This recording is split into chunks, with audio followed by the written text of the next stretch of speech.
ইরফানের কথা শুনে নাসিমের হাত থেমে যায়। সোজা হয়ে দাঁড়িয়ে ইরফানের দিকে তাকায়। মায়েরা, ফারা দুজনে তাকায় ইরফানের দিকে। ইরফান গট গট পায়ে এগিয়ে এসে মায়েরাকে কোলে তুলে নেয়। মায়েরা কিছু বলল না। তার পা, কোমরের সব কিছুর অবস্থা খারাপ সে বুঝতে পেরেছে। ইরফান মায়েরাকে ড্রাইভিং সিটের পাশের সিটে বসে দেয়। বিচলিত কণ্ঠে বলে, কোথায় লেগেছে? বলতে বলতে মায়েরার হাতের বোরখা গুটিয়ে নেয়। মায়েরা হাত উল্টো দেখালো ইরফানকে। কনুইয়ের অংশে চামড়া উঠে গেছে। ইরফান ড্যাশবোর্ডের উপর থেকে ফার্স্ট এড বক্স বের করে এরপর মায়েরার দু হাতে মলম লাগিয়ে ব্যান্ডেজ করে দেয়। মায়েরা পিটপিট করতে ইরফানের দিকে চেয়ে আছে। ইরফান তার কাজ করে মায়েরার দিকে তাকিয়ে উদ্বিগ্ন কণ্ঠে জিজ্ঞাসা করছে, আর কোথাও লেগেছে? মায়েরা কথা তাললে বলে ওঠে, কোমর, হাঁটুতে। এইটুকু বলে থেমে যায়। ইরফান মায়েরার বোরখার উপর দিকে তুলে নিতে মায়েরা দ্রুত ইরফানকে আটকে বলে, না না, ব্যথা পাইনি, ভুলে বলে ফেলেছি। ইরফান ভুরু কুঁচকে তাকায় মায়েরার দিকে। হঠাৎ বলে ওঠে, স্টুপিড, মিথ্যে বললে থাপ্পড় দিয়ে ফেলবো তোমায়। মায়েরা মাথা নিচু করে নেয়। সে কোন দুঃখে এই পাগলটা লোকটাকে এসব বলতে গেল। মায়েরা মিনমিন করে বলে, প্লিজ, বাড়ি গিয়ে পায়ে মলম লাগাবো। ফারা আপু বাইরে দাঁড়িয়েছে। ইরফান বিরক্ত করে বলে, সো হোয়াট? কথাটা বলে বোরখা উঠিয়ে মায়েরার পা থেকে পায়জামা উঠাতে গিয়ে ওঠাতে চায়, কিন্তু পারল না। মায়েরা পরনের চুরি পায়জামা, এটা তো উপরে উঠবে না। ইরফান চরম বিরক্তির শ্বাস ফেলে বলে ওঠে, এটা কি পরছো? মায়েরা রেগে বলে, দেখতে পাচ্ছে না এটা পায়জামা? ইরফান চোখ ছোট ছোট করে মায়েরার দিকে তাকিয়ে রেগে বলে, লিটিল গার্ল হয়ে আমাকে রাগা দেখাচ্ছ? মায়েরা মাথা নিচু করে মুখ বাঁকায়। রাগ মনে হয় শুধু এই লোকের আছে, আর মানুষের রাগ সব হাওয়ায় ভেসে গেছে। ইরফান পায়জামার উপর দিয়ে মায়েরার পায়ে হাত রেখে গম্ভীর গলায় বলে, এটা খোলো। মায়েরা চোখ বড় বড় করে তাকায় ইরফানের দিকে, রেগে বলে, আপনি তো আচ্ছা অসভ্য লোক, দেখছেন না আশেপাশে কত মানুষ, আপনার বন্ধু আছে, সবার সামনে আমাকে কাপড় খুলতে বলছেন, অসভ্য লোক একটা। মায়েরা কথা শুনে ইরফান আশেপাশে তাকিয়ে বুঝলো ব্যাপারটা। বা হাত ধরে রাখা ফার্স্ট এড বক্স ড্যাশবোর্ডের উপর রেখে মৃদুস্বরে বলে, ইটস ওকে, বাট আমি এখন অসভ্যতামের ফার্স্ট স্টেপ ফুলফিল করতে পারিনি, so I am still a gentleman. কথাটা বলে সোজা হয়ে দাঁড়ায়। মায়েরা বোকা চোখে ইরফানের দিকে তাকিয়ে রয়। ইরফান এগিয়ে ডোর লাগিয়ে গটগট পায়ে এগিয়ে গিয়ে ফারাকে ছোট্ট করে বলে, গাড়িতে বসো। ফারা ইরফানের কথা মেনে এগিয়ে এসে গাড়িতে উঠে বসে। এরপর ইরফান নাসিমের সামনে গিয়ে বলে, নাসিম মৃদুস্বরে বলে, বারবিটাল। নাসিম কথা শেষ করার আগে ইরফান নাসিমের মুখ বরাবর একটা ঘুষি মেরে দেয়। নাসিম কিছুটা দুলে পড়ে। ইরফান দু হাতে নাসিমের শার্টের কলার ধরে দাঁতে দাঁত চেপে বলে, ওকে এই নামে ডাকতে নিষেধ করছি না? কোন সাহসে ওকে টাচ করতে যাচ্ছিলি? তোর হাত আমি ভেঙে দেবো নাসিম। নাসিম নীরবে চেয়ে রইল ইরফানের দিকে। ইরফান নাসিমকে ধাক্কা মেরে আঙ্গুল উঁচিয়ে বলে, লাস্ট ওয়ার্নিং করছি, ওর থেকে কোটি কোটি মাইল দূরে থাকবি, নয়তো তোকে ছাড়বো না। নাসিম মৃদু হেসে বলে, সাহেলের মতো অবস্থা করবি নাকি? ইরফান জ্বলন্ত চোখে চেয়ে বলল, ওর চেয়ে করুণ অবস্থা করব। নাসিম হেসে ফেলল। এবারও এবারও রেগে গিয়ে আর নাসিমকে আরেকটা ধাক্কা দেয়। নাসিম হাত উঠে বলে, এটা তুই আমার সাথে করতে পারবি না। ইরফান কিছু বলতে গিয়েও থেমে যায়। উল্টো ঘুরে গাড়ির দিকে যেতে যেতে শক্ত কণ্ঠে বলে, ঠিক যেমন সাহিলের মতো অমানুষ হতে পারবি না। নাসিম অসহায় চোখে চেয়ে রইল। দৃষ্টি ঝাপসা হলো খানিকটা। বিশ্বাস করে বিড়বিড় করলো, যদি আমি ছিনিয়ে নিতে পারতাম তবে বারবি ডলের কী হতো? ও তো তোকে চাই ইরফান, ও আমার হতো না। অমানুষ হলে যদি বারবি ডলকে পাওয়া যেত তবে আমি অমানুষ হওয়ার সব ক্যারেক্টার নিমিষে আয়ত্তে করে নিতাম। ইরফান তাদের বাসার এরিয়ার ভেতর গ্যারেজে গাড়ি সাইড করে প্রথমে ফারাকে গাড়ি থেকে নেমে দাঁড়ায়। ইরফান মায়রার পাশের সিটে ডোর খুলে মায়রাকে কোলে নিতে গেলে মায়রা চেঁচিয়ে ওঠে। ইরফান রেগে তাকায় মায়রার দিকে। মায়রা মিনমিন করে বলে, বাইরে ফারা আপু, বাড়িতে সবাই, প্লিজ আমি হেঁটে চলে যাই। ইরফান গম্ভীর গলা বলে, নো, আমার কোমর পা সব ঠিক আছে। ইরফান ভুরু কুচকে বলে, ওকে আমি সব ভেঙে দিচ্ছি। মায়েরা অসহায় কণ্ঠে বলে, ইয়া, না না না। ইরফান ঝট করে মায়েরাকে তার কোলে তুলে নেয়। এরপর গাড়ির ডোর পা দিয়ে লাগিয়ে দেয়। বাড়ির দিকে যেতে যেতে ফারার উদ্দেশ্যে গম্ভীর স্বরে দুটো শব্দ করে, ফারা হেসো। মায়েরা চোখ নামিয়ে রেখেছে। কি যে অস্বস্তি লাগছে মেয়েটার। ফারা ইরফান মায়েরাকে দেখে হাসলো। ইরফান ভাই মায়েরার প্রতি ভীষণ সিরিয়াস, তেমনই পজিটিভ, সাথে কেয়ারিং। ফারার একদিকে ব্যাপারটা খুব নিখুঁতভাবে ধরতে পারলো যেন। ওদিকে শুদ্ধ শুধু তাকে কাঁদানোর জন্য উপায় খুঁজে বেড়ায়। গত পরশু রাতে শুনলই না তার জ্বর এসেছে, সকালে আসলো, তার হাতে ভুল করে একটা থাপ্পড় লেগেছে বলে আবার রাগ দেখে চলে যায়। আর সারাদিন কত অ্যাভয়েড করলো। ফারার চোখ জোড়া আবারও ঝাপসা হয়েছে, মাথা ব্যথা করছে, জ্বর কিছুটা বেড়েছে। ভেতরে গিয়ে একটা নাপা খাবে মনে মনে ঠিক করলো। মেইন গেট থেকে বাড়ির ভিতরে পা রাখে ইরফান। কোনো দিকে তাকায় না, গট গট পায়ে এগিয়ে যায়। তবে মায়েরা চোখ পড়লো একজন বয়স্ক মহিলার সাথে একটা বাচ্চা ছেলে। ইনিয়া আর তার শ্বশুর শাশুড়ি সবাই মিলে তাদের দিকে কিছুটা অবাক নয়নে চেয়ে আছে। লজ্জায় মায়েরা কান্না পায়। মিনমিন করে বলে, আপনার পায়ে পড়ি, আমায় নামিয়ে দিন, আমি হেঁটে যাব। ইরফান বিরক্ত হয়। সে কিছু বলার আগে বয়স্ক মহিলাটা ইরফানকে ডাকলে ইরফানের পা থেমে যায়। বয়স্ক মহিলাটা ধীর পায়ে এগিয়ে এসে ইরফানের সামনে দাঁড়িয়ে বলে, কেমন আছো দাদু ভাই? ইরফান স্বভাবসুলভ গম্ভীর গলায় উত্তর দেয়, আই এম ফাইন, ইউ? বয়স্ক মহিলাটি মৃষিটি হেসে ইরফানের মাথায় হাত বুলিয়ে দিয়ে বলে, I am also fine my grandfather. মারা অদ্ভুতভাবে বয়স্ক মহিলাটার দিকে চেয়ে রইল। কেমন বিদেশি বিদেশি লাগছে। ভদ্রমহিলার দৃষ্টি ঘুরে ঘুরে মায়েরার দিকে চেয়ে হেসে বলে, তুমি আমার ইরফানের দাদু ভাইয়ের লিটিল গার্ল। মায়েরা কি বলবে বুঝলো না, তার ভীষণ লজ্জা লাগছে। এটাকে পিছন থেকে তারেক নেওয়াজ ইরফানের উদ্দেশ্যে বললে, মায়েরার কি হয়েছে? মৃদু স্বরে জবাব দেয়, ও শিখ। এরপর সামনে দাঁড়ানো তার বাবা আর ফুপুর দিকে তাকিয়ে বলে, আমি তোমার সাথে পরে কথা বলছি গ্র্যান্ডমা। ভদ্রমহিলা মৃদু হেসে বলে, শিওর দাদু ভাই। এরপর মায়েরার গালে হাত দিয়ে বলে, তুমি সুস্থ হলে আমি আর তুমি এক দীর্ঘ আলাপ করো, কেমন? মায়েরা এমন বিশ্রী পরিবেশে জীবনে পড়েছে বলে মনে হয় না। এতগুলো মুরব্বী মানুষের সামনে বরের কোলে উঠে থাকা ব্যাপারটা কেমন যেন লাগলো। তবে এই বয়স্ক মহিলাটি এই ব্যাপারটা খুব স্বাভাবিকভাবে নিতে দেখে মায়েরা অবাক হলো। ইরফানের মতো ইংলিশ বলার অভ্যাস আছে। ইরফান মায়েরাকে নিয়ে বড় বড় পা ফেলে সিঁড়ি বেয়ে উপরে উঠতে থাকে। এদিকে ফারাকে নিয়ে ইনার বাসায় তারেক নেওয়াজ তার ফুফু ফারার পাশে বসে তার সাথে আলোচনায় ব্যস্ত হয়ে পড়ে। ইরফান মায়েরাকে তার ঘরে এনে বেডে বসিয়ে দেয়। মায়েরা ইচ্ছে করছে এই লোকের সব চুল ছিঁড়ে ফেলতে। ইরফান চিন্তিত কণ্ঠে বলে, এসব খুলো ফার্স্ট। মায়েরা রেগে বলে, আপনি একটা নির্লজ্জ অসভ্য লোক। একে তো আমাকে সবার সামনে কোল থেকে নামলেন, এখন আবার সব খুলতে বলছেন। মা ইরফান রেগে মায়েরা গাল চেপে ধরে, স্টুপিড গাল, আমাকে রাগ দেখাতে নিষেধ করছি না, থাপ্পড় দিয়ে সব দাঁত ফেলবো তোমার। মায়েরা ইরফানকে ঠেলে সরাতে চায়। খাবিস লোক একটা। ইরফান নরম করে গাল চেপে ধরে। মায়েরা রেগে এমন ফোঁস করে তা করতে দেখে ইরফান কেমন অদ্ভুতভাবে তাকালো। কিছু সময় পর ইরফান মৃদু জিজ্ঞাসা করে, what are you to me? তুমি আমার কে? মায়েরা রাগ পড়ে যায় ইরফানের কথা বলার ধরন দেখে। চোখের পাতা ফেলে ইরফানের দিকে তাকায়। ইরফান মায়েরাকে চুপ থাকতে দেখে আবারও বলে, আনসার মি স্টুপিড গার্ল। মায়েরা কী বলবে বুঝতে পায় না। এই লোক তাকে 24 ঘন্টা স্টুপিড গার্ল বলতে থাকে। মাত্র আবারও বলল। ইরফান আবারও বিরক্ত কণ্ঠে বলে, অ্যান্সার মি। মায়েরা হঠাৎ মুখ ফুলিয়ে বাচ্চাদের মতো করে বলে ফেলে, স্টুপিড গার্ল। ইরফান বিস্ময় দৃষ্টিতে তাকায় মায়েরার দিকে। মায়েরার থেকে এমন উত্তর বোধহয় আশা করেনি।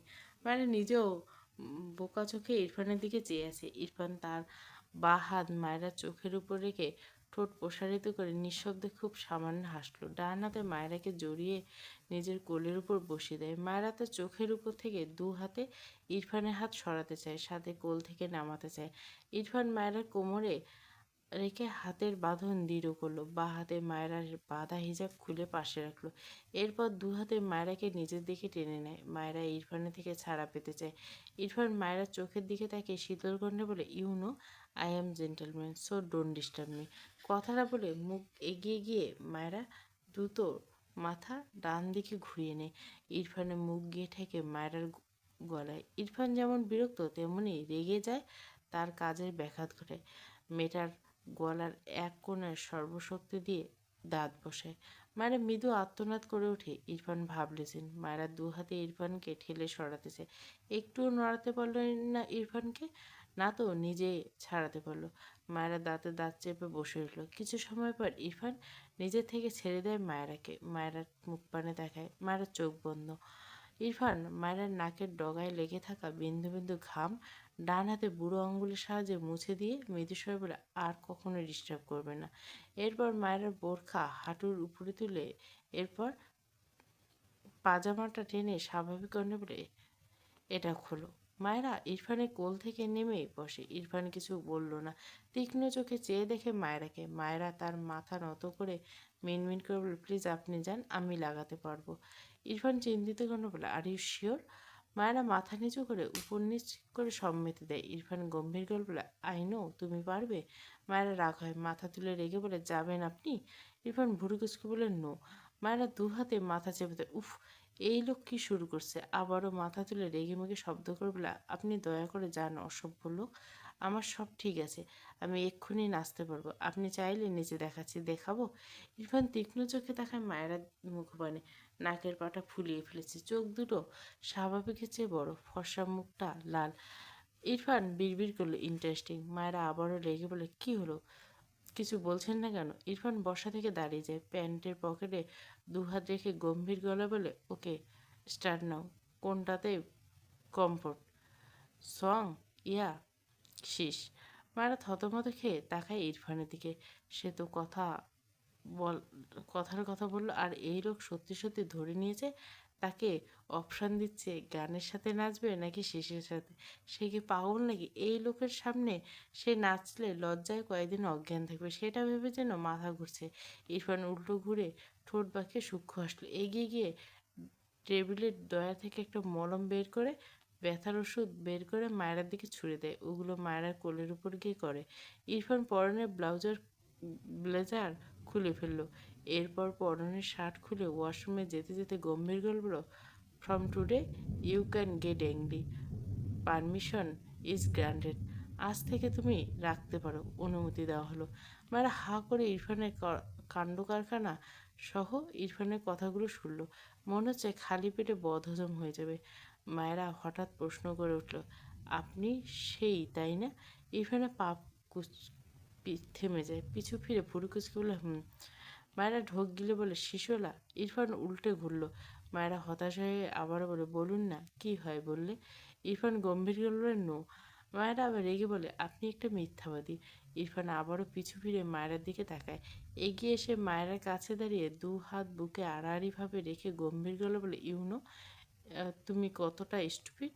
মায়েরা অবাক হয়, সে কি বলল আর এই লোক কি বলছে। ইরফান হঠাৎ মায়েরার দিকে ঝুঁকে ডান হাত শক্ত করে মায়েরার গাল চেপে ধরে। মায়েরা তার দু হাতে ইরফানকে হাত সরাতে চাইল। ইরফান দাঁতে দাঁত চেপে বলে, স্টুপিড গাল, কাউকে না চিনে না জেনে তার পিছু দৌড়ানোর সাহস কোথায় পেয়েছো? ইভেন তখন রাত ছিল। এসব সাহস পুষে রাখলে থাপ্পড় দিয়ে সব দাঁত ফেলবো তোমার। কথাগুলো বলে মায়েরার গাল ছেড়ে ফোঁস করে শ্বাস ফেলে। মায়েরা বিস্ময় দৃষ্টিতে ইরফানের দিকে চেয়ে আছে। ইরফান আবারও শক্ত কণ্ঠে বলে, অপুষ্টির পেশেন্ট তুমি, মুখ থুবড়ে পড়ে গেলে। এসব রোগ নিয়ে বাইরে বেরিয়েছিল কেন? ইভেন রাতে বেরিয়েছে, ভয় ডয় নেই তোমার? মায়েরা বোবা চোখে ইরফানের পানে চেয়ে আছে কোনোরকম বলে, আপনিই তো ছিলেন, ভয় পাওয়ার কি আছে? ইরফান আবারও রেগেমেগে মায়েরার গাল চেপে দাঁতে দাঁত পিষে বলে, হ্যাঁ তো, চিনতে যখন দেখেছিলে অন্য কেউ হলে তোমাকে পাচার করে দিত। স্টুপিড, ইচ্ছে তো করছে থাপ্পড় দিতে দিতে এই গাল দুটোর মানচিত্র চেঞ্জ করে দিতে। মায়েরা চোখ ভরে ওঠে, সে তো জানতই ইরফানই তার শিশুলা, তবু ইরফান স্বীকার করে। মায়েরার চোখ আনন্দে অশ্রু ভিড় করে। ইরফান মায়েরার চোখ পানি দেখে দ্রুত গাল ছেড়ে দিল। কিছু বলতে গিয়েও থেমে যায়। কিছুক্ষণ আগের বলা কথাগুলো ভেবে কেমন যেন বিব্রত লাগলো। হঠাৎ বলল, হোয়াট হ্যাপেন? মেরেছি স্টুপিড? এবার ছোট করে বলে, ডোন্ট ক্রাই। কথাটা বলে দ্রুত ওয়াশরুমে চলে যায়। মায়েরা চোখ থেকে পানি গড়িয়ে পড়ল। না চাইতে ঠোঁটের কোণে এক চিলতে হাসি ফুটল। ভাবনার মাঝে রিতাকে ভাত নিয়ে দরজায় দাঁড়িয়ে থাকতে দেখে ভেতরে আসতে বলে। রিতা ধীর পায়ে ভেতরে এসে ভাতের প্লেট রাখে। মায়েরা ধীরে ধীরে বেড থেকে নেমে দাঁড়ালো। মনে হচ্ছে সোজা হতে পারছে না, ভালোই ব্যথা পেয়েছে। এইভাবে ধীরে ধীরে বোরখা চেঞ্জ করে পায়জামা পাল্টে ফেললো। এরপর আয়নায় দেখে কোমরে ব্যথা জায়গায় মলম দিল। দু হাতে খুব সামান্য লেগেছে, তাই ওখানে আর মলম ছোঁয়ালো না। এরপর বেডের উপর বসে ভাত খেতে শুরু করলো। এর মাঝে ইরফান ওয়াশরুম থেকে বেরোয়, মায়েরার দিকে তাকায়। মায়েরা তাকায় ইরফানের দিকে, দুজনের চোখাচোখি হয়। ইরফান তীক্ষ্ণ চোখে চাইলে মায়েরা মাথা নিচু করে নেয়। ইরফান কিছু বলল না। মায়েরা মুখের খাবার গিলে নিয়ে ইরফানের উদ্দেশ্যে বলে, আপনি আমাকে আগে থেকে চিনতেন বলে আমাদের বাড়ির সামনে গিয়ে শীষ বাজাতেন। ইরফান বিস্ময়ে চোখে তাকায় মায়েরা দিকে, রেগে বলে, স্টুপিড, আমাকে তোমার বখাটে ছিল মনে হয়, লাইক ইউ। মায়েরা চোখ ছোট ছোট করে তাকায়। সে বখাটে খাবিশ লোক। রেগে বলে, আপনি আমাকে বখাটে বললেন?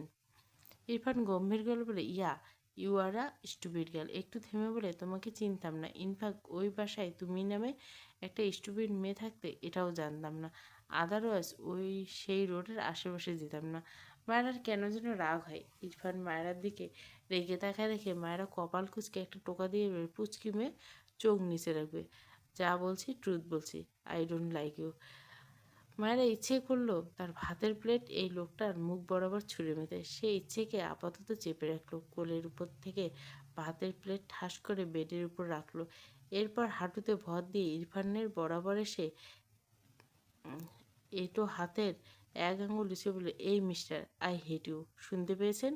ইরফান বিস্ময় দৃষ্টিতে তাকায়। এই পুচকি মেয়ে এই নিয়ে আজ সেকেন্ডবার তাকে আই হেট ইউ ও করে। ইরফান এক বিন্দু হজম হয় না এটা। রেগে দাঁতে দাঁত চেপে বলল, স্টুপিড, আমাকে রাগিও না।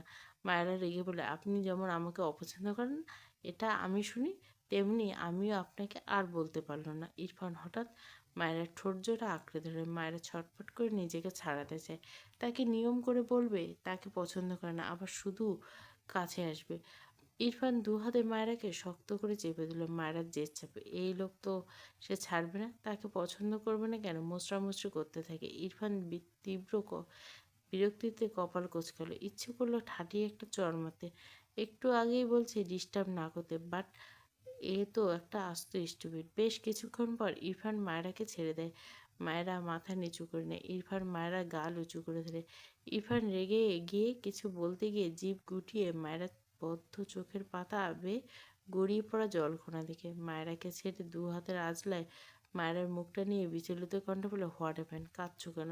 মায়েরা পিটপিট করে ভেজা চোখ জোড়া মেলে তাকায় বাচ্চাদের মতো করে বলে, আপনি আমাকে পছন্দ করেন না। ইরফান মায়েরার চোখের দিকে তাকায়, দৃষ্টি তীক্ষ্ণ।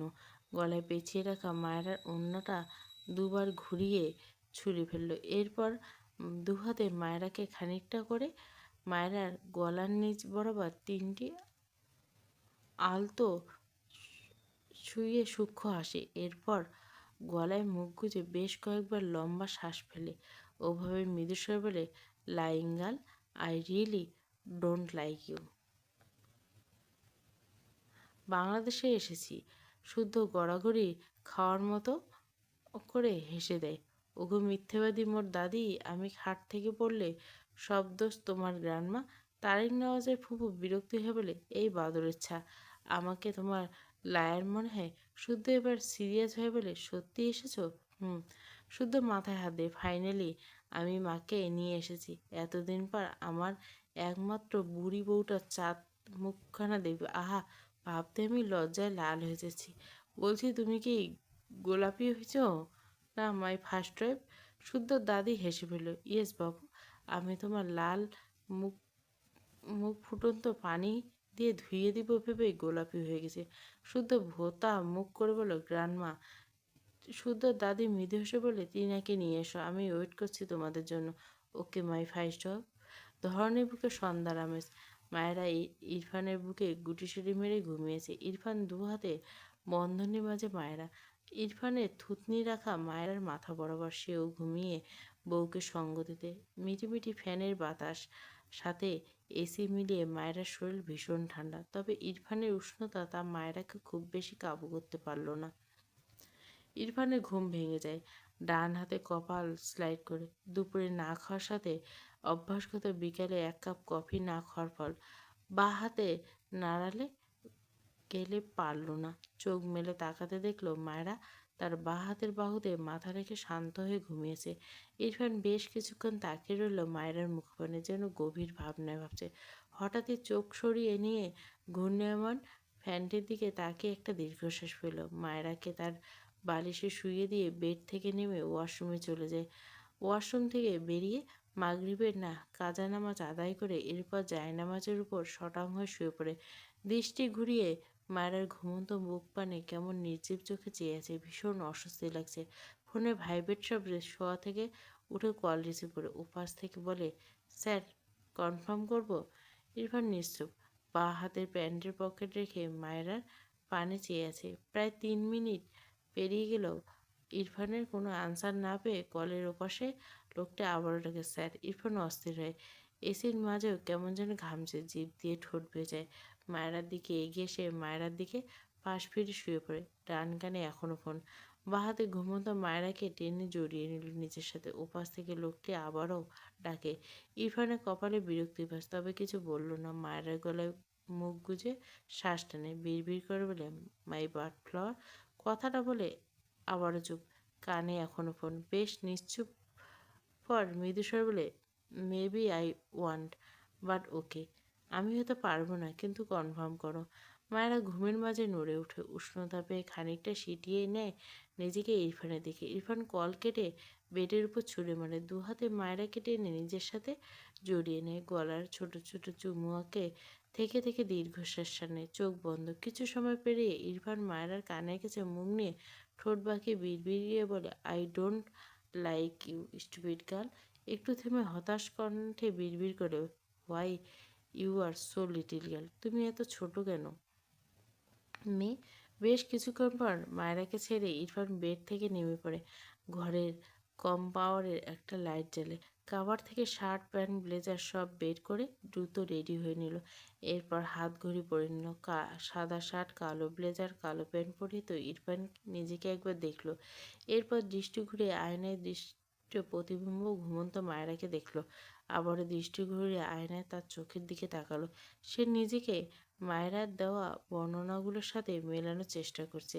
তার চোখগুলো সত্যি বিড়ালের চোখের মতো। ইরফান হতাশ হয়।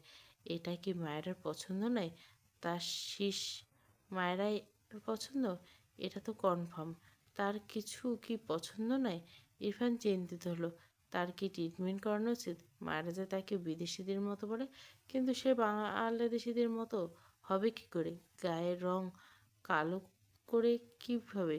চোখের মনি কালো করবে কীভাবে? লেন্স লাগাবে কী করে? ইরফান এসব উদ্ভট টপিক নিয়ে ভাবছে। এসব তার খেয়ালে আসতে চরম বিরক্তিতে চোখ কুঁচল। ভাবনার ইতি ঘটিয়ে কিছু ফাইল চেক করে বেছে বেছে ইম্পর্ট্যান্ট ফাইলগুলো নিয়ে ঘর থেকে বেরিয়ে নিল। মায়েরা ঘুম জড়ানো কণ্ঠে বলে, কোথায় যাচ্ছেন? ইরফানের পা থেমে যায়। পিছু ফিরে তাকায়। মায়েরা ঘুম ঘুম ফোলা চোখ মুখে ইরফানের দিকে চেয়ে আছে। ইরফান ঘরের লাইট জ্বালিয়ে দিলে মায়েরার চোখ মুখ কুঁচকে যায়। ইরফান এগিয়ে এসে মায়েরার সামনে দাঁড়িয়ে মৃদু স্বরে বলে, অফিস, তোমার কিছু লাগবে? মায়েরা পিটপিট করে তাকায় ইরফানের দিকে। কিছু একটা ভেবে বেড থেকে নেমে, আমার জন্য আইসক্রিম আনবেন? ইরফান অবাক হয়ে বলে, ফ্রিজে নেই। মায়েরা দুদিকে মাথা নাড়ে, অর্থাৎ সে।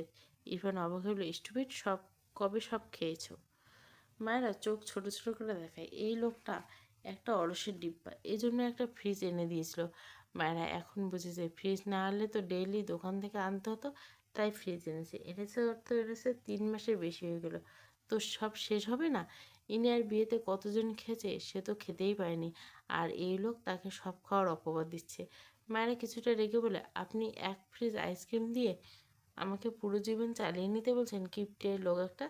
ইরফান বিরক্ত কণ্ঠে বলে, স্টুপিড গার্ল। একটু থেমে মৃদুস্বর বলে, আবার আনিয়ে দেবো।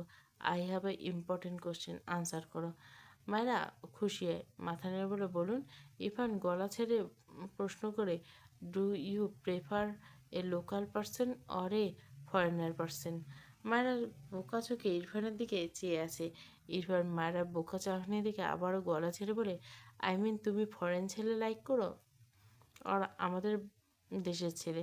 মায়েরা এবার করে বুঝতে পেরে সহজ মনে উত্তর দিল, দেশি ছেলে থাকলে বিদেশি ছেলেদের কেন পছন্দ করতে যাবো? পাগল নাকি? আমাদের দেশের ছেলেরাই অনেক সুন্দর। একটু থেমে ইরফানের দিকে চোখ ছোট করে তাকিয়ে বলে, আপনার কি বিদেশি মেয়ে পছন্দ? ইরফান মায়েরার প্রশ্ন শুনল না। মায়েরার প্রথম কথা শুনে তার যেমন হতাশ লাগলো তেমনি রাগ লাগলো। ডান হাতে মায়েরার গাল চেপে বলে, স্টুপিড গার্ল, এখন থেকে বিদেশি ছেলেদের লাইক করবে, নয়তো থাপ্পড় দিয়ে সব দাঁত ফেলবো তোমার। কথাটা বলে ইরফান মায়েরার গাল ছেড়ে গটগট পায়ে ঘর থেকে বেরিয়ে যায়। মায়েরা অদ্ভুতভাবে ইরফানের দিকে চেয়ে বলে বিড়বিড় করে বলে, খাবিস লোক, আমার দেশি ছেলেই ভালো লাগে, তাতেও এই লোকের সমস্যা, খাবিস দাদা একটা। ইরফান নিচে নেমে তার দাদির রুমে গিয়ে ডাকে, গ্র্যান্ডমা। ইরফানের দাদি ইরফানকে দেখে বেড থেকে নেমে আসে। ইরফানের মাথায় হাত বুলিয়ে বলে, আই থিঙ্ক বিয়ে করে তুমি অনেক শুকিয়ে গেছো। ইরফান বিব্রত বোধ করলো। ইরফানের দাদি আড়ালে মিটমিট করে হাসে ইরফানকে বিব্রত করতে দেখে। ইরফান তার দাদির কান ফান ধরতে পেরে স্বভাবসুলভ গম্ভীর গলায় বলে, আই থিঙ্ক তুমি এখন আমার গ্র্যান্ডফাদারকে ছাড়াও অন্যের গ্র্যান্ডফাদারকে দেখা স্টার্ট করছো। দ্যাটস ওয়াই তুমি ব্লাইন্ড হওয়ার পথে। ইরফানের দাদি থতমত খেয়ে যায়, কি ধরিবার ছেলে। এসব দেখে বলে, তুমি কি তোমার ওয়াইফকে লাইক করতে শুরু করছো? ইরফান ভুরু কুচকে বলে, নো। ইরফানের দাদি হেসে বলে, নো প্রবলেম, তুমি ওকে 100% লাইক করবে, আমি ম্যানেজ করবো। ইরফান বাইরে যেতে যেতে ঠোঁট বাঁকিয়ে বলে, ওকে, ট্রাই ইট। মায়েরা বেডের উপর গুটিসুটি হয়ে শুয়েছে। তার পথে পাশেই সেই বিদেশির মতো বয়স্ক মহিলাটি ফোনে কারোর সাথে কথা বলছে। কথা বলার মাঝে ইংলিশটাই বেশি।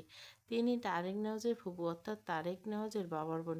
ইরফানের দাদা দাদি ইরফানের ছোটবেলাতে মারা গেছে। তার দাদার এই একমাত্র বোন যে কানাডায় থাকে। বয়স্ক মহিলাটি ঘরে এসে প্রথমে মায়েরার সাথে এসব গল্প করছিল। কিছুক্ষণ পর তিনি কল কেটে মায়েরার দিকে তাকায়।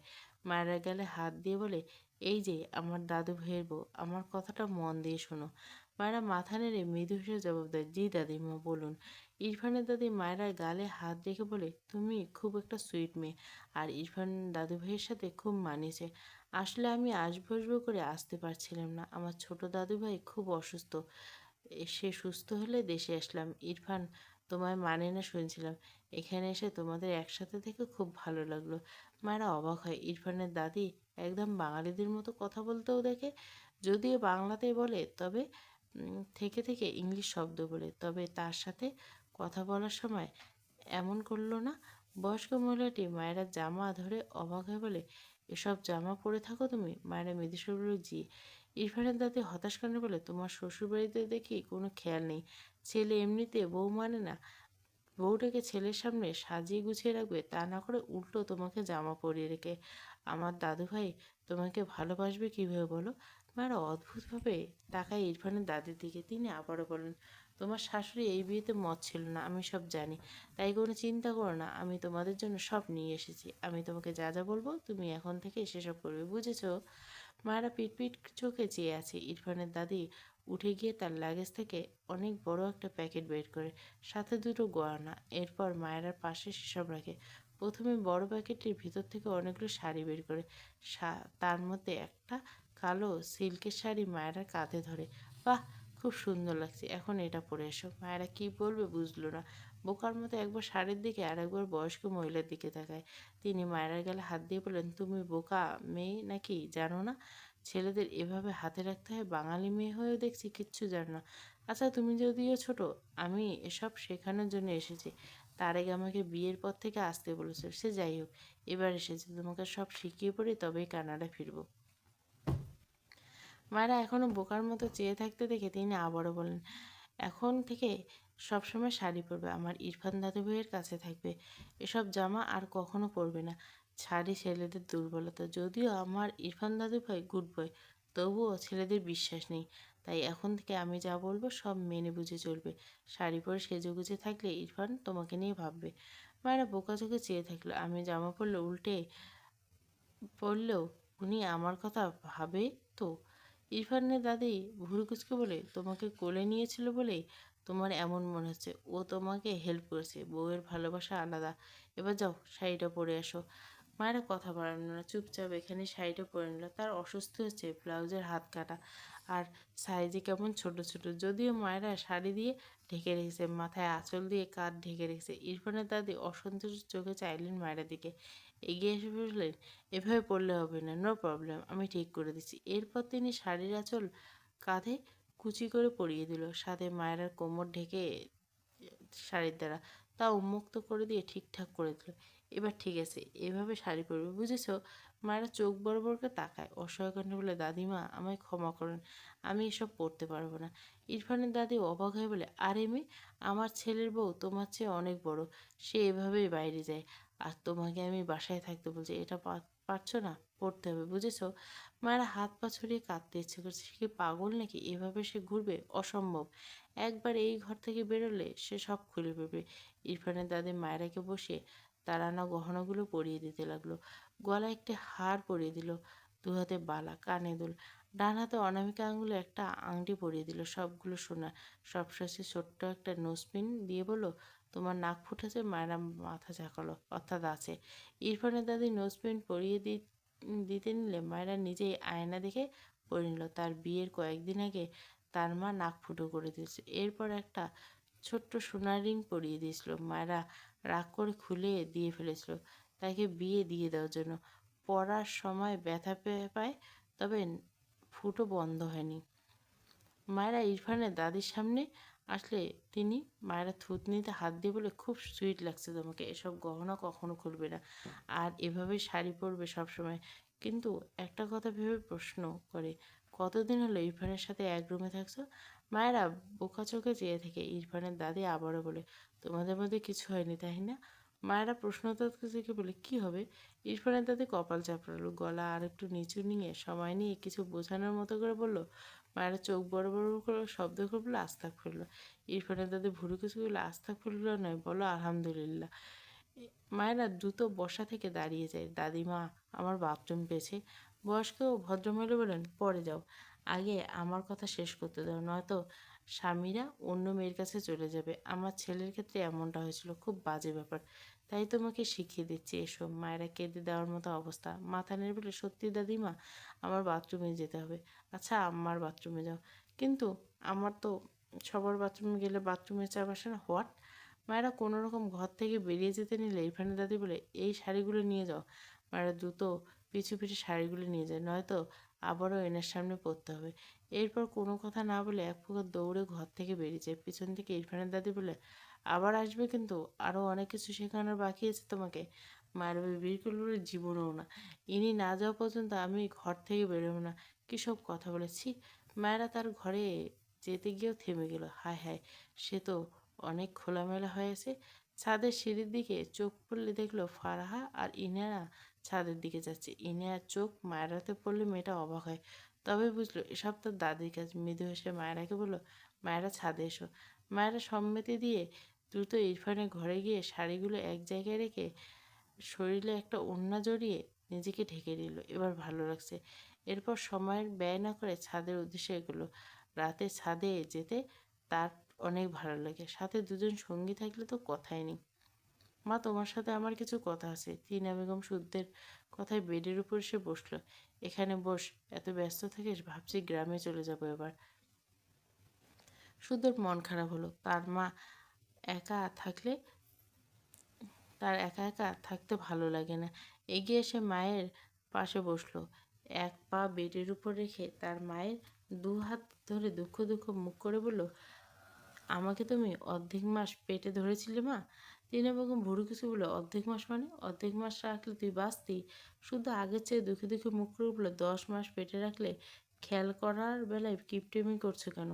আমার মনে হচ্ছে তোমার ভুলে যাওয়ার রোগ আছে।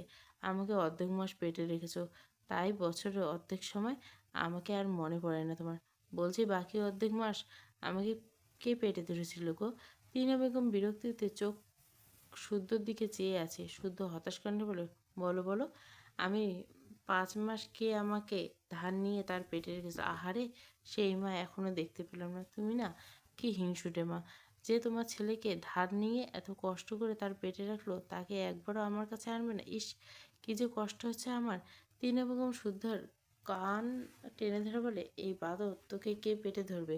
তোর মতো বাদরকে পেটে ধরবে ভাবলেই তো মানুষ বেহুশ হবে। আহ মা, ছাড়ো। আমার আরেক মাকে দেখতে চেয়েছি বলে তুমি চরম হিংসুটার পরিচয় দিচ্ছ। তুমি আমাকে যতই বাধা দাও না কেন, আমি 7 সমুদ্র 13 নদী পার করে তাকে খুঁজে নিব।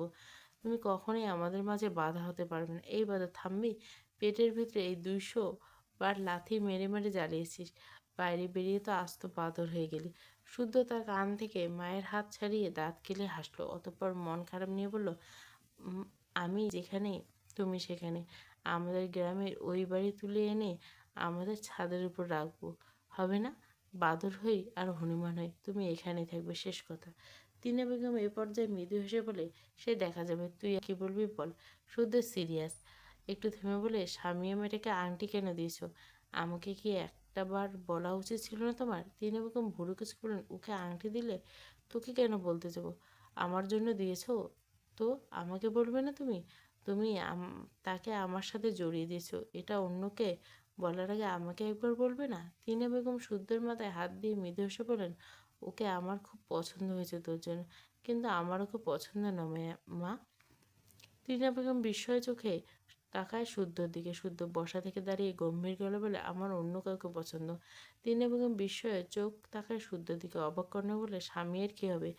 ওকে আমি বলেছি ওকে আমার বৌমা বানাবো। ও তো খুব কষ্ট পাবে বাবা। তুই তো আমাকে আগে বলিসনি তোর অন্য কাউকে পছন্দ।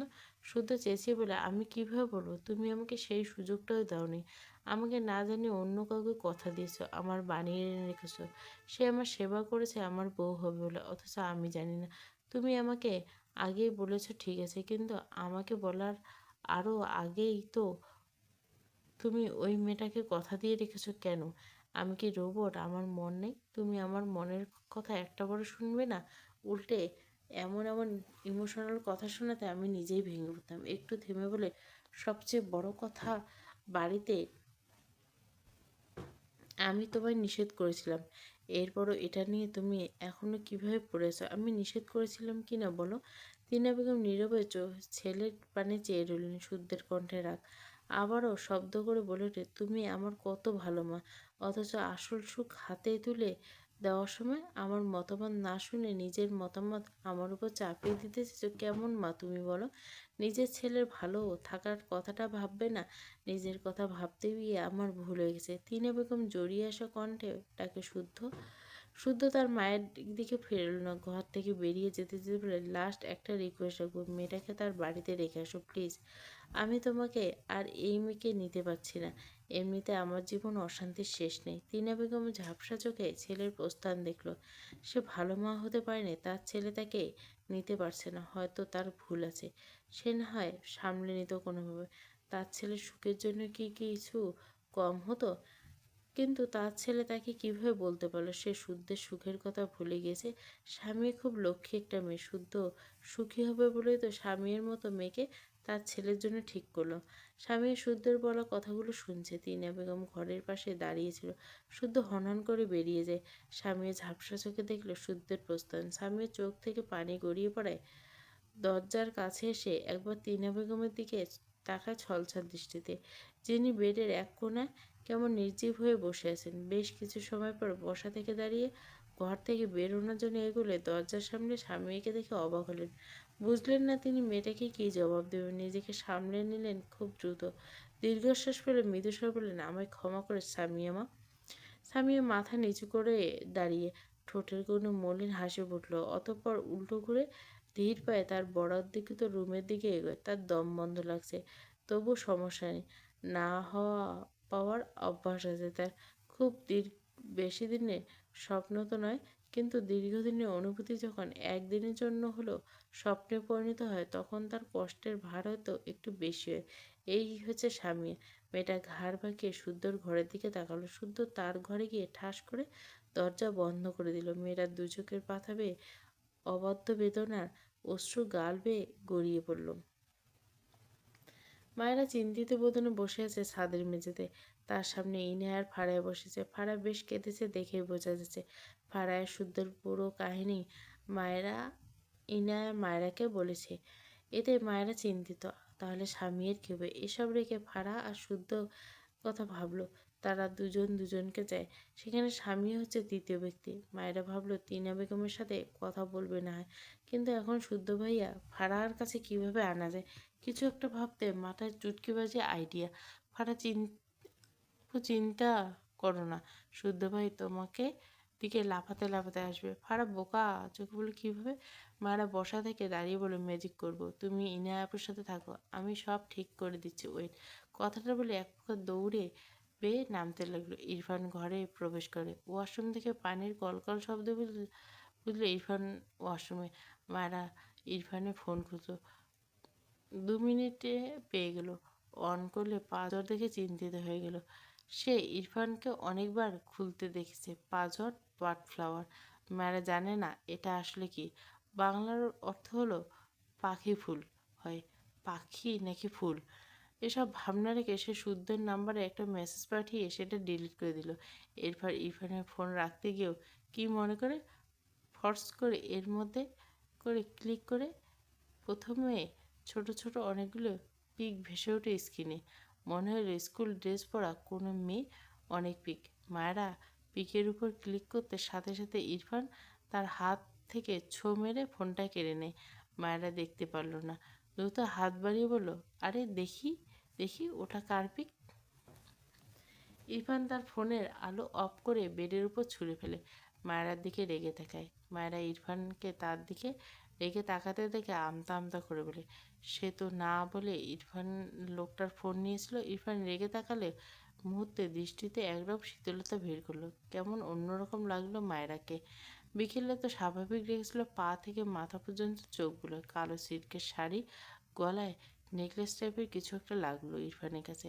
হাতে বালা, কানে দুল, সবশেষে নাকের ডান পাশে জল করে ছোট্ট একটা কিছুতে ইরফানের চোখ আটকে যায়। মায়েরা ঢোক গিলল। লোকটা ফোন নেওয়ার তাতে কি করবে, সুযোগ মতো ঘর থেকে এক দৌড়ে বেরিয়ে যায়। ইরফান বিরক্তিতে চোখ তাকায়, বড় বড় পা ফেলে মায়েরাকে ধরতে যায়। মায়েরা বাইরে বেরিয়ে ইরফানের দাদি এদিকে আসতে দেখে চোখ বড় বড় করে আবারও উল্টো ঘুরে ভেতরে প্রবেশ করতে নিলে, ইরফানের বুকে ধাক্কা খেয়ে পড়তে নিলে, ইরফান মায়েরাকে টেনে তার সাথে। ইরফান কথাটা বলে মায়েরাকে ছেড়ে দাঁড়ায়।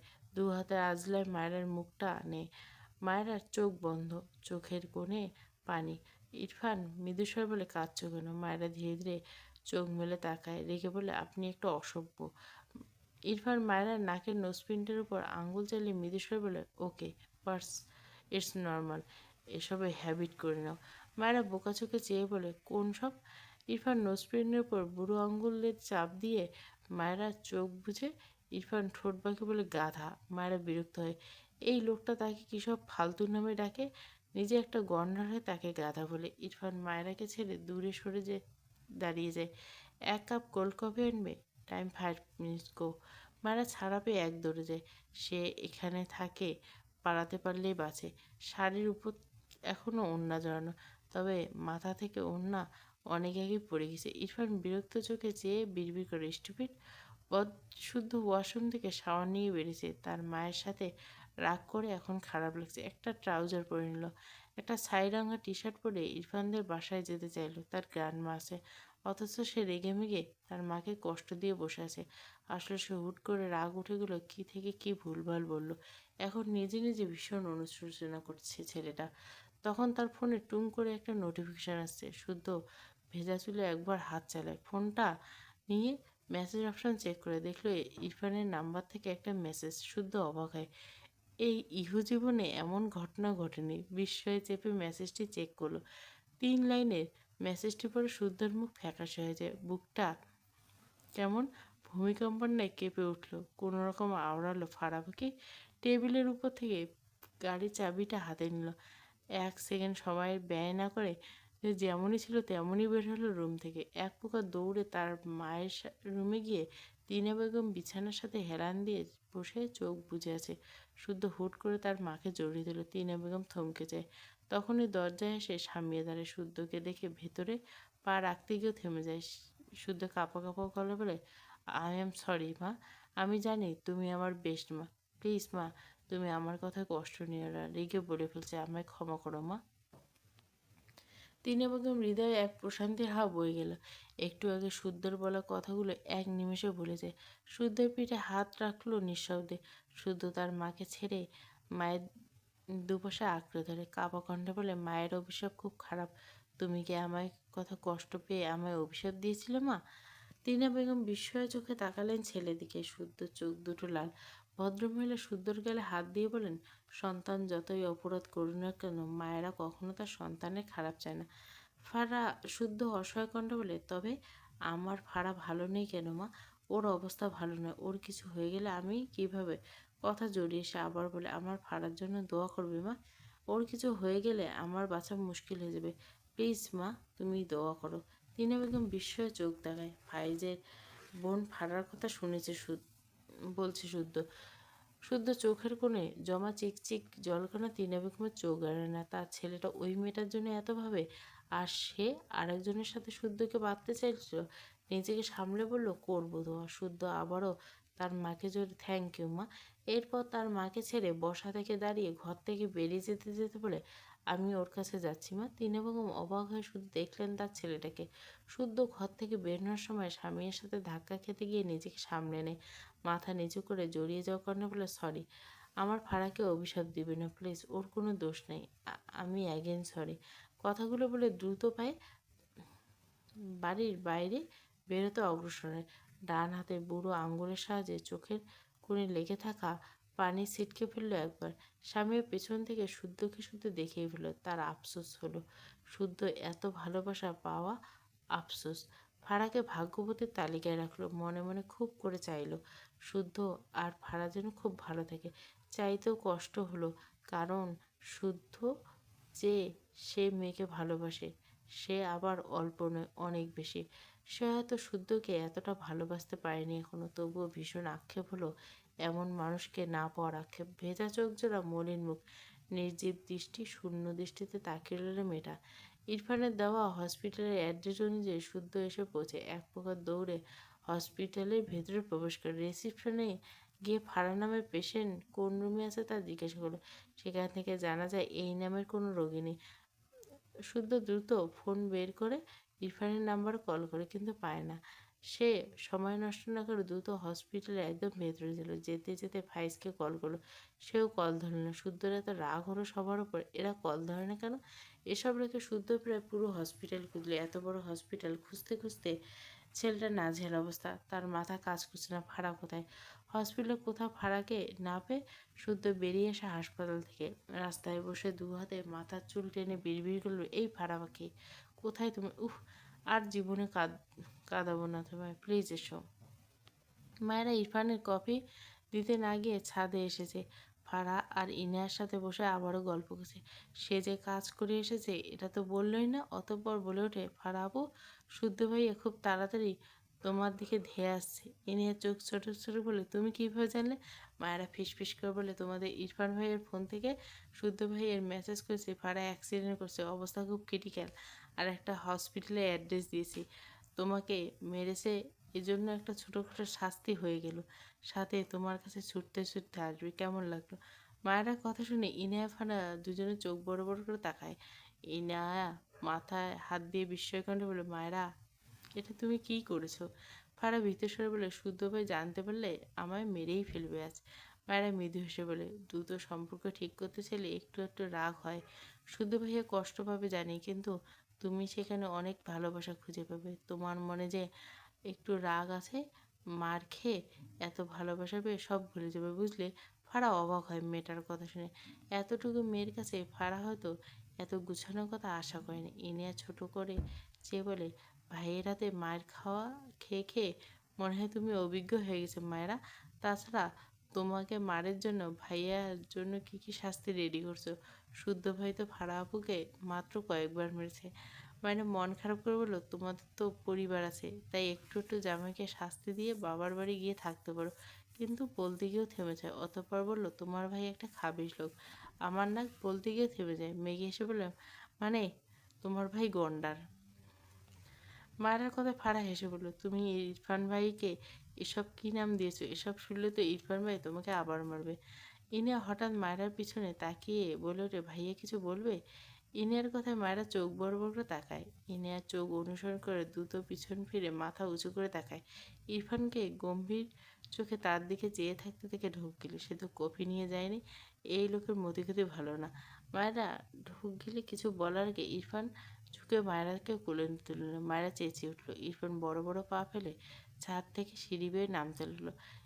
ইনিয়া ফারা কিছু বলল না। ফারা তো টেনশনে ঘাম ছুটে যাচ্ছে, এমনিতে জ্বরে একেবারে ছাড়ছে না। মায়েরা অসহায় কণ্ঠে বললে, আমায় ছেড়ে দিন, আমি কোল্ড কফি বানাতে পারি না। ইরফান সিঁড়ি বেয়ে নামতে নামতে গম্ভীর গলা বললে, নো নিড। ইরফান ঘরে গিয়ে মায়েরাকে বেডের উপর বসিয়ে ডোর লক করে দেয়। এরপর এগিয়ে এসে মায়েরার দিকে চেয়ে শার্টের বোতাম খুলতে লাগে। মায়েরা চোখ বড় বড় করে তাকায়।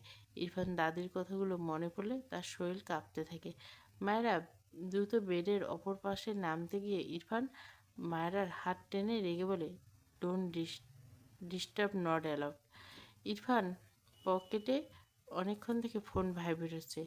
ইরফান ডান হাতে প্যান্টের পকেট থেকে ফোন বের করে শুদ্ধের নাম্বার দেখে বিরক্ত হয়। কল রিসিভ না করে শুনে রেগে দাঁতে চাচ্ছে বলে, ডোন্ট ডিস্টার্ব মি। কথাটা বলে ফোন অফ করে ছুঁড়ে ফেলে দেয়। মায়েরা তার হাত ছাড়িয়ে নিতে চায়। ভীত কণ্ঠে বলে, আমায় ছেড়ে দিন। ইরফান ডান হাতে গায়ের শার্ট খুলে ছুঁড়ে ফেলে। মায়েরার গায়ে জড়ানো ওড়নাটা টেনে ছুঁড়ে ফেলে। মায়েরার অবস্থা বেহাল, কাঁধ উন্মুক্ত, সাথে শাড়িটা বেশ এলোমেলো। মানে মায়েরাকে ইরফানের কাছে কেমন অন্যরকম লাগছে। ইরফান মায়েরার সামনে বসে মায়েরার মুখপানে তাকায়, চোখে মুখে মাদকতা। মায়েরা ইরফানের দৃষ্টিতে থাকায় থমকায়। ইরফানের বুকে দুহাত ঠেলে কাঁপা কণ্ঠে বলে, কী করবেন আপনি? ইরফান দু হাতে মায়েরাকে টেনে তার সাথে জড়িয়ে নেয়। গলায় মুখ বুজিয়ে বিড়বিড় করে, তুমি বড় হয়েছ, তার প্রুফ নেব স্টুপিড গার্ল, একদম ডিস্টার্ব করো না। মায়েরা থেমে বলে, না আমি বড় হইনি, আমাকে ছেড়ে দিন। ইরফান বিরক্তিতে চোখ তাকায় মায়েরার দিকে, মৃদু স্বরে বলে, বলছি না ডিস্টার্ব করবে না, থাপ্পড় দিয়ে সব দাঁত ফেলবো। মায়েরা ঢোক গেলে ইরফান ডান হাতে মায়েরার কাঁধে থাকা আঁচলটা টেনে নামিয়ে দেয়। মায়েরা দ্রুত ইরফানের সাথে লেগে যায়, যেন ইরফান তাকে দেখতে না পায়। মায়েরা বড় কাপা কণ্ঠে বলে, আমি বাড়ি যেতে চাই ভাই। ইরফান বিরক্তি কণ্ঠে বলে, তোমার চুনিপুরি ভাই আমার থেকে তোমাকে বাঁচাবে? মায়ের মায়েরা ঢোক গিলে বলে, আমায় ছেড়ে দিন। মায়েরা শরীর কাঁপছে। ইরফান জোর করে মায়েরাকে নিজের থেকে ছাড়িয়ে নিল। মায়েরা দুহাতে ইরফানকে ঠেলে সরিয়ে দিতে চায়। ইরফান কয়েকবার মায়েরার আঁচলে ফেলে রাখা পরিতে দৃষ্টি পড়ে। শুকনো ঢোক গিলে মায়েরাকে টেনে তার উন্মুক্ত মুখে মুখ জড়িয়ে নেয়। গলায় নাক ঘষে জড়ানো কথা বলে, I want to eat you. Mayera মোচড়ামুচড়ি করে নিজেকে ছাড়াতে চায়। ইরফান হাতের বাঁধন আলগা করলো। মায়েরা দ্রুত ইরফানের দিকে সরে যায়। শাড়ির আঁচল তুলতে নিলে ইরফান মায়েরাকে ঠাস করে বেডের উপর শুইয়ে দিয়ে মায়েরাকে বেডের সাথে চেপে ধরে। মায়েরা চোখ বড় বড় করে তাকায়। ইরফান রেগে বলে, স্টুপিড গার্ল, আমাকে রাগাচ্ছ কেন? মায়েরা রেগে বলল, কথার টোন কোমল। মায়েরা ভয় পায়, কান্না মাখা গলায় বলে, প্লিজ আমাকে ছেড়ে দিন, আমি ছোট। ইরফান মায়েরা গলায় মুখ গুজে এলোমেলো কণ্ঠে বলে, ডিস্টার্ব করো না, তোমাকে পুরো বাসা ভর্তি আইসক্রিম চকলেট এনে দিব, ওকে? মায়েরা ঢোক গেল। ইরফান তার আপাতত মাতাল লাগছে, বারবার শুকনো ঢোক গেলে মেয়েটা। ইরফানকে ঠেলে কাপা গলা বলে, শুনুন প্লিজ, আমার ভয় লাগছে। ইরফান মাথা তুলে তাকায় মায়েরার দিকে, বিরক্তি কণ্ঠে বলে, স্টুপিড মারছি তোমায়, ভয় পাচ্ছ কেন? একটা ফালতু কথা বলবে, থাপ্পড় দিয়ে সব দাঁত ফেলে দেবো। মায়েরা কান্না মাখা বলে, ছাড়ুন আমায়। ইরফান বিরক্ত বলে, উফ, শুধু ছাড়ুন ছাড়ুন করছো কেন? সারা জীবন ছাড়লে খাবো কবে স্টুপিড?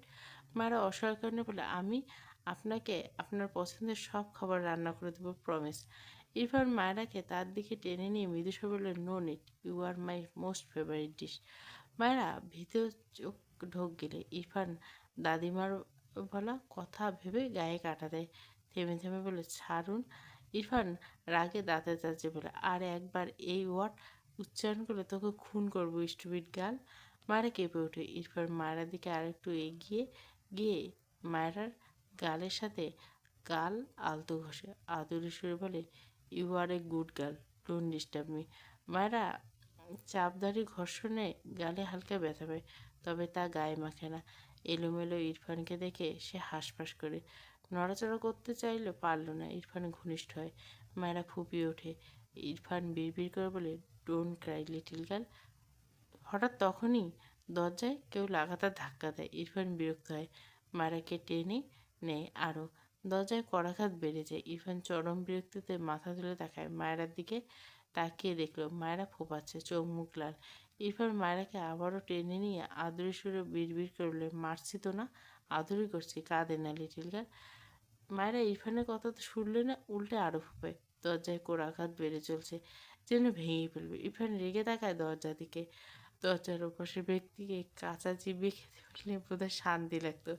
মায়েরা নিজেকে একটু আলগা অনুভব করতে ইরফানের বক্ষ দেশে তল থেকে বেরিয়ে আসতে চায়। ইরফান দৃষ্টি ঘুরিয়ে নিচে মায়েরার দিকে তাকায়। মায়েরা সরে যেতে চাইলে বুঝতে পারে, রেগেমেগে মায়েরার উপরে বেডের কোনায় একটা লাথি দিয়ে চিৎকার করে বলে, এই বালের বউ তো জীবনেও বড় হবে না, তার সাথে কোন জানোয়ার আমার রুমে যুদ্ধ করতে এসেছে।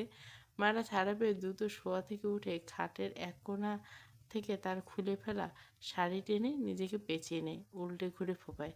ইরফান তার ভয় লাগছে। দরজার ওপাশে শুদ্ধ সমানে দরজা থাকছে। ফাইজ বারবার বলছে, শুদ্ধ কি হয়েছে, এরকম করছিস কেন? শুদ্ধ রেখে থাকায় ফাইজের দিকে। ফাইজ শুদ্ধ চোখ দুটো অসম্ভব লাল। ফাইজ বুঝলো না শুদ্ধর কি হয়েছে।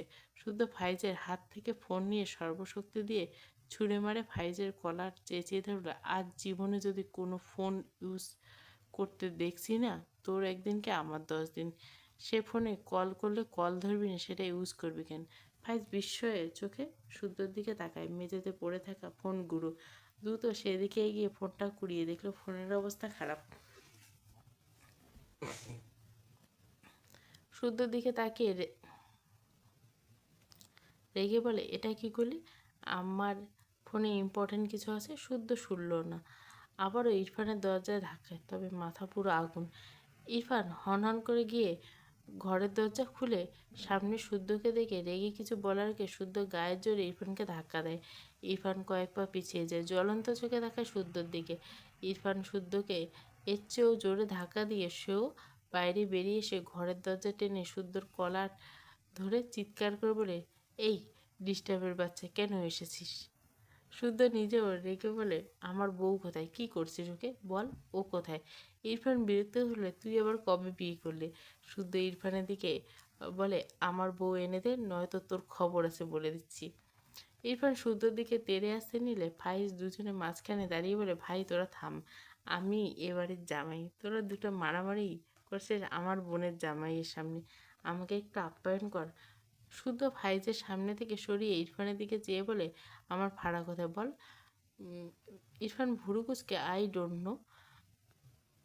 শুদ্ধ রাগে মাথা ফেটে যাচ্ছে। এর সাথে ফারাকে পাঠালো আর ওর মেসেজ দিল ফারার মারাত্মক অ্যাক্সিডেন্ট হয়েছে, হসপিটালের অ্যাড্রেস।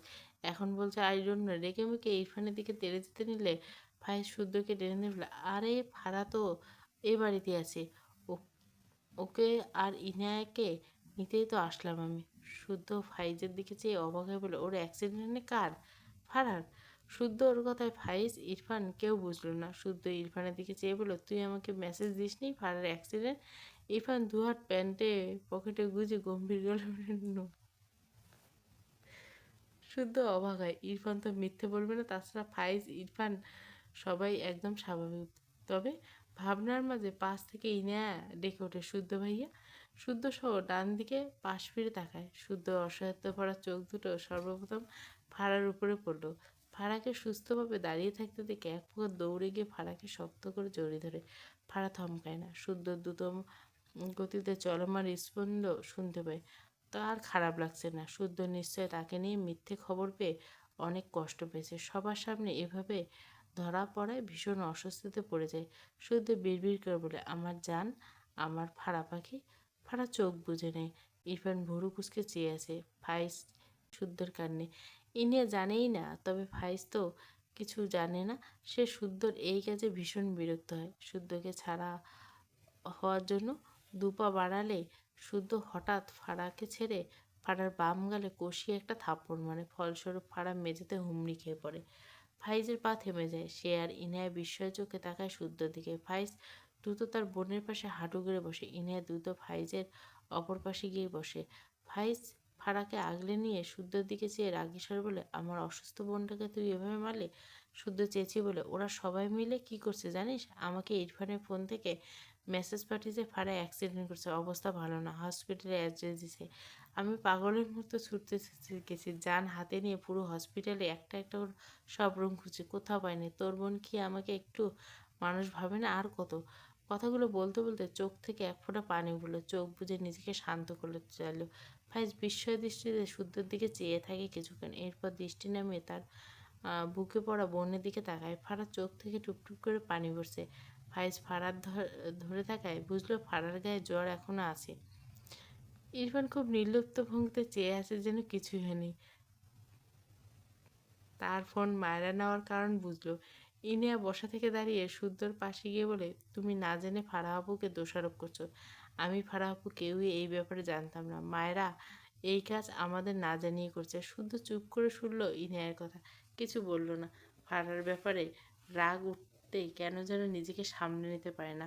আগে এতটা ছিল না, লাস্ট কয়েকদিন হলো কেমন যেন এলোমেলো হয়ে গেছে, ভীষণ ডিস্টার্ব। ফাইজ ইনায়াকে ধরে ধরে নিয়ে যেতে লাগলো। একটু গিয়ে দাঁড়িয়ে গম্ভীর গলা বলল, লিটল কুইন এসো। ইনা ধীর পায়ে এগিয়ে গিয়ে ফাইজের পাশে দাঁড়ালে ফাইজ ডান হাতে ইনায়াকে ধরে বাঁ মাথায় ফারাকে এগিয়ে নিয়ে যায়। শুদ্ধ কিছু বলতে গিয়েও থেমে যায়। ফাইজ ভীষণ রেগেছে, এখানে আর কিছু বলবে না, তাই চুপ করে রইল। ফারা খুব ধীরে ধীরে মাথা নিচু করে পা ফেলে সিঁড়িতে। শুদ্ধ অসহায় চোখে চেয়ে রইল, যেন সব কিছু কেমন ঘেটে যাচ্ছে। কি করবে? হঠাৎ উল্টে ঘুরে ইরফানের সামনে দাঁড়িয়ে বলে, তোর বউকে থাপ্পড় মার যা। ইরফান চোখ ছোট ছোট করে দেখায় শুদ্ধর দিকে। শুদ্ধ আবারও রেগে বলে, তুই তুই তোর বউকে থাপ্পড় মারবি নাকি আমি মারবো? কথাটা বলতে দেরি হলো, ইরফানের শক্ত হাতে থাপ্পড় শুদ্ধর গালে পড়তে দেরি নেই। শুদ্ধ নিজেও রেগে ইরফানের গালে থাপ্পড় মেরে দেয়। ইরফান পূর্বের চেয়ে দ্বিগুণ রেগে পরপর আরও দুটো থাপ্পড় মেরে দেয় শুদ্ধর গালে। শুদ্ধ কিছু বলার আগে ইরফান শুদ্ধর কলা চেপে দাঁতে দাঁত চেপে বলে, ভুলে ওকে টাচ করার কথা মুখে আনবি না, আমার চেয়ে খারাপ কেউ হবে না বলে দিচ্ছি। শুদ্ধ গালে হাত বুলিয়ে বলে, কি জোর মায়েরই হাতে, লোহার প্রলেপ দিয়ে নাকি? আমি কত আদর করে মারলাম, আর তুই শালা অকৃতজ্ঞ। ইরফান নেবে গেলে ওকে মারতে বলে, তুই কে? শুদ্ধ ভুড়ি কুচি বলে, ও আমাকে নাকে দড়ি দিয়ে ঘুরেছে, বাদরামি করছে, এখন আমি ওকে মারবো, তুই সর তো। ইরফান রাগান্বিত বলে, আর থাপ্পড় না খেতে চাইলে ওই চিন্তা মাথা থেকে ডিলিট কর। শুদ্ধ রেগে বলে, ও বাদরামি করছে, ওকে কিছু বলবি না? ইরফান ভাবলেহীনভাবে বলে, নো, ও লিটিল গার্ল, ও বদনামি না করবে তা কে করবে? শুধু মাথায় হাত দিয়ে তাকে ইরফানের দিকে বিস্ময় ঘটে। ও মা গো, এ তো দেখে ভূতকের মুখে লাম না। তোর কি মনে হয় এই লোহার তৈরি হাত দিয়ে তুই মেয়েটার নরম তুলতুলে গাল? কথা শেষ করার আগে ইরফান দাঁতে যাচ্ছে বলে, ওকে নিয়ে আর একটাও কমেন্ট করলে তোকে ছাড়বো না বলে দিচ্ছি। শুধু চরম বিরক্তিতে তাকায় ইরফানের দিকে। আহ, দুটো বেশি মারলো, সে আর ঘাটলো না, নয়তো এখানে মারামারি লেগে যাবে। এমনিতে তার মনের অবস্থা একটু কাইল, তবে ফারাকে সুস্থ দেখে বড়িতে একটু এনার্জি পেয়েছে। অতঃপর বিরক্তি খণ্ড, দেখ ভাই, আমার ফারাকে ধরার জন্য আছে, তোরা আর ধরাধরি না করে আমি শুদ্ধকে অশুদ্ধ করিস না। ইরফান বিরক্তিতে শুদ্ধর দিকে চেয়ে রইল। শুদ্ধ উল্টো ঘুরে কিছু একটা দেখে চোখ ছোট ছোট করে তাকালো। ইরফানের ফর্সা বুকে নখের আঁচড়ের জায়গাটা চোখে পড়তে অদ্ভুতভাবে তাকালো। ও মা, এসব বিশেষ আচর তোর বডিতে কেন রে? তুই কি করছিস? ইরফান বিরক্তিতে চোখ উল্টে তার ঘরের ভেতরে যায়। শুধু চোখ বড় বড় করে তাকায়, তোর না মানা বউয়ের সাথে এইসব? কি নির্লজ্জ রে তুই! মায়ের আগে বের করে দে, আমি ওকে শাসন করে আমার কাছে রাখবো। বাচ্চা মেয়ে তোর কাছে একদম নিরাপদ না। গলা উঁচিয়ে রাখলো, মায়েরা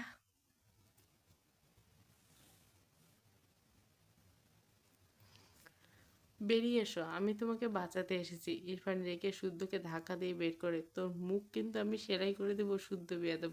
শুদ্ধ চোখ দুটো লাল, তবু মিটি মিটি হাসি। সে তুই আমার মুখ যা খুশি সেলাই করে, আমি একটা বিড়ালকে কিছুতেই বাঘের খাঁচায় রেখে যেতে পারি না। আমি ভাই দরদির মানুষ। আরে মায়েরাটার জন্য কি কষ্ট হচ্ছে আমার বুনুটা। নো টেনশন, আমি এসে গেছি, শুধু একটা থাপ্পড় মেরে ভা ভাই বলতে গিয়ে থেমে যায়। অতঃপর মিটি মিটি বলে, আদর দিব। এসো বুনু, থুকু, জানু বেরিয়ে এসছো। এবার রেগে মেগে শুদ্ধর দিকে তেড়ে আসে, রাগতের সাথে চিৎকার বলে, তোকে আমি পিস পিস করে কাটবো শুদ্ধ, তুই একবার হাতের বাইরে পাই। শুদ্ধ আগিয়ে দাও। ইরফান ভর্ষ করা দেওয়া চোখে শুদ্ধর দিকে চেয়ে রইল, তারপর ঘরের ভেতরে দরজা ঠাস করে লাগায়, যেন শুদ্ধকে আছাড় মারবে। মায়েরা শাড়ি চেঞ্জ করে জামা পড়েছে। এত জোরে দরজা লাগানোর শব্দ পেয়ে ইরফানের দিকে ভীত চোখে তাকায়। ইরফান তীক্ষ্ণ চোখে মায়েরার দিকে কিছু সময় তাকিয়ে থাকে। মায়েরা বেডের এক কোণে হাঁটু মুড়ে বসে আছে। ইরফান ঘরের লাইট অফ করে জিরো লাইট দিয়ে দ্রুত পায়ে বেডের উপরে গিয়ে মায়েরাকে টেনে তার সাথে জড়িয়ে শুয়ে পড়ে। মায়েরা আবারও ভীত হয়, নিজেকে ছাড়াতে চায় ইরফানের থেকে। ইরফান তার দু পায়ে মাঝে মায়েরা দুপায়ে নিল, দুপাশে শক্ত করে তুলল। কাঁপা কাঁপা মায়েরা কাঁপা কাঁপা কণ্ঠে বলে, ছাড়ুন। কথা শেষ করার আগে ইরফান হঠাৎ শোয়া থেকে বসে বেড সাইডে টেবিলের উপর থেকে পানি ভর্তি গ্লাস নিয়ে টেবিলের সাথে বাড়ি দিয়ে গ্লাসটা ভেঙে চোখা অংশটুকু মায়েরার গলার সামনে গেড়ে দেওয়ার মতো করে দাঁত ধরে দাঁতে দাঁত পিষে বলে, আর একবার ছাড়ার কথা বল। কী হলো বল, বলছিস না কেন বল। প্রণয়ের অমল কাব্য, পর্ব 16। পুরো গল্প প্লেলিস্টে।